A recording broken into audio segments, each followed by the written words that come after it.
नमस्कार, आदाब, सत श्री अकाल। मैं श्याम नारायण यादव स्वागत करता हूं आपका अपने यूट्यूब चैनल छात्र शक्ति पर। उम्मीद करता हूं आप सभी स्वस्थ होंगे, दुरुस्त होंगे, आप सभी की पढ़ाई अच्छे से चल रही होगी। तो साथियों, आज बहुत एक अच्छा दिन है और आज हम लोग नेक्स्ट टॉपिक की तरफ बढ़ेंगे, जो है हम लोगों का स्लेव डायनेस्टी। मीन्स क्या? स्लेव मतलब जान ले हम लोग क्या होता है। स्लेव मतलब होता है गुलाम, देन गुलाम, और डायनेस्टी मतलब होता है वंश। ठीक है। तो आज स्लेव डायनेस्टी के बारे में कुछ बातें करेंगे जिनमें हम लोगों को पता चलेगा, क्योंकि यहां से हम लोगों का है दिल्ली सल्तनत स्टार्ट होता है। दिल्ली की गद्दी पे कौन बैठेगा? दिल्ली इस टाइम पे कैपिटल बनती है। ठीक है। इंडिया के जो उस समय इंडिया रहता है, उसका ये कैपिटल बनती है दिल्ली। ठीक है। तो ये सारी चीजों के बारे में आज हम लोग डिस्कस करेंगे, तो जुड़े रहिए साथ में। जानेंगे आगे हम लोग कि कौन आखिर राजा बनता है दिल्ली का प्रथम रूलर। देन तो आइए शुरू करते हैं। शुरू करने से पहले गुजारिश है आप सभी से कि चैनल को सब्सक्राइब कर दीजिए, और साथियों इस सेशन को लाइक कर दीजिए और अपने साथियों के साथ शेयर कर दीजिए। तो आइए पहले क्वेश्चन की तरफ बढ़ते हैं, क्योंकि कुछ क्वेश्चंस बाकी रह गए थे मुस्लिम इन्वेजन ऑफ द इंडिया के, तो मुझे इंपॉर्टेंट लगा, इसलिए मैंने कुछ क्वेश्चंस शुरू ले लिए हैं। उसके बाद तो फिर हम लोग शुरू करेंगे अपना सेलेब डायनेस्टी और ये सारी चीजें। ठीक है। तो ये सारे पढ़ना है हम लोग को। आइए पहले क्वेश्चन की तरफ बढ़ते हैं। Mohammad Ghori granted first iqta index. पहले तो इक्ता के बारे में जान लेते हैं कि ये इक्ता होता क्या है। देन ये इक्ता होता क्या है। इक्ता देखिए बताते हैं, एक सेकेंड। हाँ, इक्ता क्या होता है? इक्ता देखिए एक प्रकार का लैंड रेवेन्यू होता है। ठीक है। एक प्रकार का क्या होता है? लैंड रेवेन्यू होता है, जो कि जैसे क्या है, ये पूरी जमीन है। हाँ, ये पूरी जमीन है, इन सभी को कुछ भागों में बांट दिया जाता है। और राजा अगर खुश होते हैं तो उन्हें अपने जैसे अधिकारियों को या फिर कुछ छोटे राजाओं को उन्हें सौंप देते हैं। तो इन्हें इक्ता कहा जाता है। डन। इक्ता कहा जाता है। और इक्ता सिस्टम की शुरुआत कब हुई थी? तो इक्ता सिस्टम की शुरुआत इल्तुतमिश, शमसुद्दीन इल्तुतमिश के टाइम हुआ था। इल्तुतमिश के टाइम हुआ था। और अब बात किया जाए कि इसको एबॉलिश किसने किया था, तो हाँ, मोहम्मद गौरी ने इसे एबॉलिश किया था, मतलब इसे खत्म कर दिया था। डन। तो ग्रांटेड फर्स्ट इक्ता जो है लैंड रेवेन्यू किनको दिए थे? कुतुबुद्दीन ऐबक को दिए थे। आइए नेक्स्ट क्वेश्चन की तरफ बढ़ते हैं, क्या पूछता है हम लोगों का, देखते हैं। Which slave of the Mohammad Ghori, ठीक है, conquered Bengal and the Bihar. Conquered Bengal, slave की बात की गई है। ठीक है, गुलाम की बात की गई है। तो बख्तियार खिलजी जो है हम लोगों का करेक्ट आंसर है। अब देखिए, मोहम्मद गौरी और कुतुबुद्दीन ऐबक, ये दोनों लोगों ने कभी सोचा नहीं था कि हम लोग बिहार और बंगाल को जीत पाए। लेकिन उनमें से एक गुलाम था, बख्तियार खिलजी करके। खिलजी या फिर खिलजी, जो भी पढ़े हो सकते हैं। ठीक है, बख्तियार खिलजी करके, जिन्होंने बिहार और बंगाल को कब्जा किया। कब्जा किया और साथ ही साथ उन्हें तबाह भी किया। जैसे नालंदा हो गया, विक्रमशिला हो गया, सबको तबाह कर दिया। ठीक है, ये सारी चीजें जो है हम लोग को जाननी चाहिए। तो कौन थे? बख्तियार खिलजी, जिन्होंने बंगाल और बिहार पे काम किया था। Was the founder of Turk rule in Bihar. ठीक है, was the founder of Turk rule in Bihar. तो तुर्क रूल के फाउंडर बिहार में कौन थे? Ibn Bakhtiyar Khilji. Done. Next question की तरफ बढ़ते हैं। Nalanda Bihar was destroyed by, ठीक है, नालंदा बिहार को कौन डिस्ट्रॉय किया था? बख्तियार खिलजी ने डिस्ट्रॉय किया था। आइए नेक्स्ट क्वेश्चन की तरफ। Turkish invasion on India were successful. ठीक है, हाँ सक्सेसफुल था तुर्कीज इन्वेजन, क्योंकि कुतुबुद्दीन ऐबिक तुर्की थे और बख्तियार खिलजी, ये सारे लोग तुर्की थे। तो ये सारे लोग, इन्होंने सक्सेसफुली इन्वेड किया था इंडिया पे। और क्या कारण है, रीजन देख लेते हैं। There was no political unity in the north India. देखिए, ये कारण सत्य है, हो सकता है। क्यों? क्योंकि ये जो भारत है हम लोगों का, ये पार्ट, हम लोगों का भारत का ये जो पार्ट है, ठीक है, ये वाला नॉर्थ इंडियन पार्ट, ये पार्ट, ठीक है, देख पा रहा हूं ना, मैं इसको मेंशन कर रहा हूं। ये नॉर्थ इंडियन पार्ट को जो है ना, क्या हुआ था कि यहाँ पे बहुत छोटे छोटे साम्राज्य रहा करते थे उस टाइम। अब छोटे साम्राज्य होने के कारण क्या हुआ कि यहाँ पे यूनिटी नहीं हो पाती थी। इन लोगों में यूनिटी नहीं हो पाती थी, जिसके कारण क्या होता था, यहाँ पे किसी का भी आक्रमण हो जाता था और कोई किसी की सहायता में काम नहीं आता था। जैसे कि कोई अगर आपका दुश्मन है, जैसे पाकिस्तान पे ही अगर अटैक होता है, तो भारत उनका साथ देने नहीं जाएगा, क्योंकि पॉलिटिकल यूनिटी नहीं है। ठीक है, साथ नहीं देना है हम लोगों को, ऐसा पहले भी था। ठीक है, तो जो हम लोगों का आंसर होगा वो करेक्ट हो जाएगा। Option A is the correct answer. दोनों सत्य है और करेक्ट एक्सप्लेनेशन भी है। आइए, the founder of the slave dynasty. Slave dynasty का फाउंडर कौन है? कुतुबुद्दीन ऐबक। कुतुबुद्दीन ऐबक फाउंड करते हैं स्लेव डायनेस्टी को। उसके बाद 1210 ईस्वी में चौगान खेलते हुए इनकी मृत्यु हो जाती है। चौगान होता क्या है?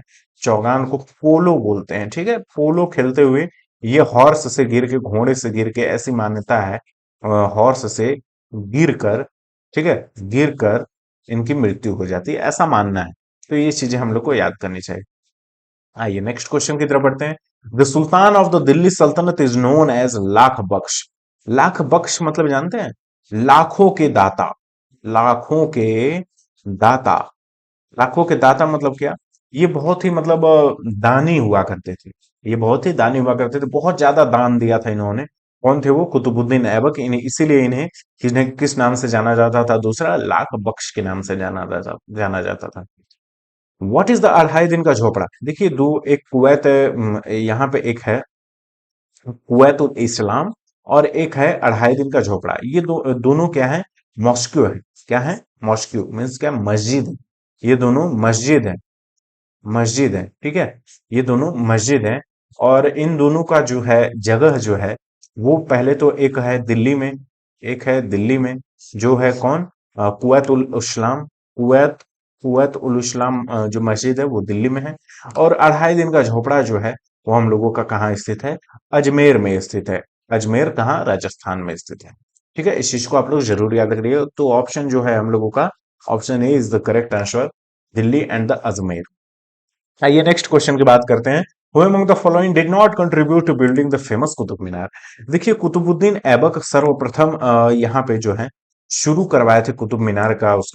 उसके बाद बख्तियार काकी के याद में ये कुतुब मीनार को बनवाया जा रहा था। लेकिन उनकी मृत्यु के बाद इल्तुतमिश, इनके दामाद जो हैं, इनके मृत्यु के बाद, ठीक है, पहले तो उनके बेटे बैठते हैं, शाह शाह, ठीक है। और उसके बाद जो है इल्तुतमिश बैठते हैं, ठीक है। इल्तुतमिश जो है इनके जो है दामाद हैं। किनके? कुतुबुद्दीन ऐबक के दामाद हैं इल्तुतमिश।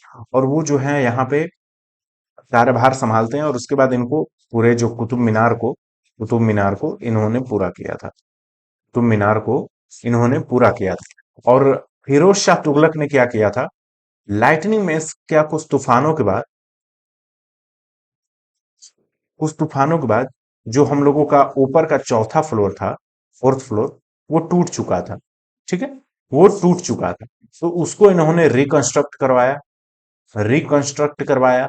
और साथ ही साथ पांचवी मंजिल भी बनवाई। पांचवी मंजिल भी बनवाई किसने? फिरोज शाह तुगलक ने। तो जो हम लोगों का करेक्ट ऑप्शन होगा वो गयासुद्दीन तुगलक होगा, क्योंकि गयासुद्दीन तुगलक ने कुछ भी नहीं, कुतुब मीनार में अपना कुछ कोई भी भागीदारी नहीं दी थी बनाने या कुछ भी करने। Was the first Sultan of the Delhi who introduced a regular coin and declared Delhi the capital of his empire? The answer is Iltutmish. Iltutmish Arabic silver और कॉपर का दो कॉइन्स, कॉपर के कॉइन्स के इसका, मैं correct नहीं बता सकता, आई थिंक 176 ग्राम के सिल्वर कॉइन थे। ठीक है, इसको आप लोग जरूर एक बार वेरीफाई कर लीजिएगा। देन तो 176 ग्राम के जो है अरेबिक सिल्वर और कॉपर के जो है, ये क्या किए थे? क्वाइंस दिए थे, ठीक है, अपने एम्पायर में चलाए थे इन्होंने क्वाइन। और दिल्ली को कैपिटल शिफ्ट किया था अपने एम्पायर का। देन क्योंकि इनसे पहले जो कुतुबुद्दीन ऐबक हुआ करते थे वो लाहौर से रह के शासन करते थे, ठीक है। Was the first Muslim ruler of the Delhi. बहुत ही इंपॉर्टेंट है कौन? इल्तुतमिश। उनके बाद फर्स्ट मुस्लिम वुमेन की बात की जाए, मुस्लिम वुमेन रूलर जो है, फर्स्ट मुस्लिम वुमेन रूलर जो कि है कौन? रजिया सुल्तान, जो कि राज करती हैं दिल्ली सल्तनत पे। हालांकि इनको जो है बहुत से जो स्कॉलर्स हैं, विद्वान हैं, उनका मानना था कि इनको अडॉप्ट नहीं किया गया। इनके शासन को किसी ने भी मंजूरी नहीं दी। बाद में इनका शासन जो अल्तुजिन है उनके द्वारा, ठीक है, उनसे शादी की गई, क्योंकि उनका बहिष्कार बहुत हुआ था रजिया सुल्तान का। क्योंकि एक महिला शासक को उस समय नहीं देखा जा सकता था कि उस गद्दी पे बैठी हैं जहां पूरे एम्पायर को जिस पूरे एम्पायर को हैंडल किया जाता है। Who was called a slave of slave means क्या? गुलामों के गुलाम किन्हें कहा जाता है? तो वो है हम लोगों के कौन से? इल्तुतमिश। इल्तुतमिश क्यों?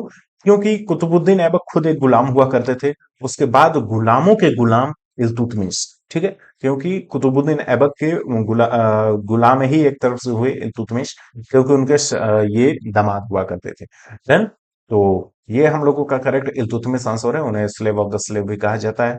Was the following was the first women ruler of the medieval India. तो हम लोगों का करेक्ट ऑप्शन क्या होगा, रजिया सुल्तान, हम लोगों ने जान लिया इसको। ठीक है।